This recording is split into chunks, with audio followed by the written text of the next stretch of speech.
So when you start working with Etta James and you're making some real money and you're, touring with her, what do you buy as your first car? What, where did the money Oh, go? hold on. Let me back you up there. I wasn't making real money with Etta James.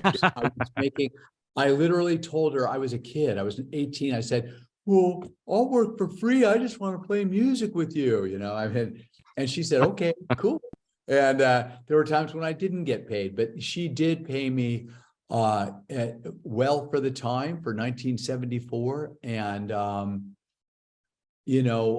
I was so fortunate to be there. But my first car was a 1968 MGB GT. Okay. First year of the GT. And I bought that from my stepfather, who wanted to imprint a little bit of responsibility with money. And so he sold to me for $1,800 and I paid it off. And it was British Racing Green with a tan interior, and I loved it.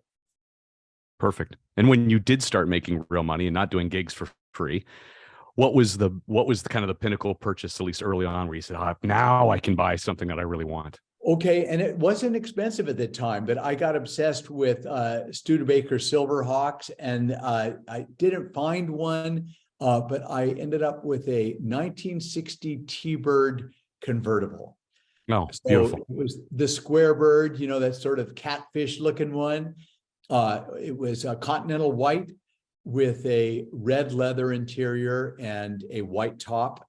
And it was super fun. I mean, it's kind of big and it ain't fast, but it sounded beautiful and it felt great to drive. And I enjoyed the hell out of that for years.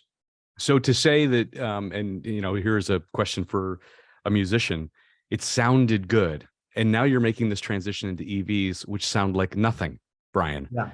So how does a car guy who has an MGB and a Thunderbird and a Cadillac Brougham make that transition from internal combustion engine loud, the sounds are great, to the EV world?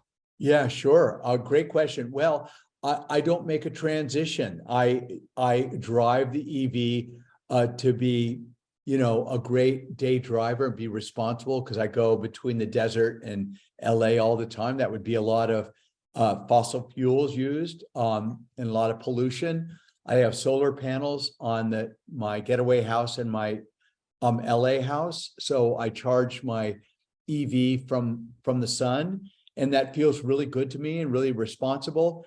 And then I come out to Palm Springs, where I have some vintage American cars, and I rumble down the road, for about 5 miles a week in one of these few vintage cars and enjoy the hell out of them.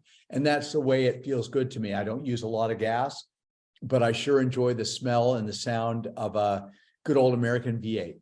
So you're living with one foot in one world and one foot in the other and enjoying both. Yeah, exactly. I think that's a good way to put it. Yeah.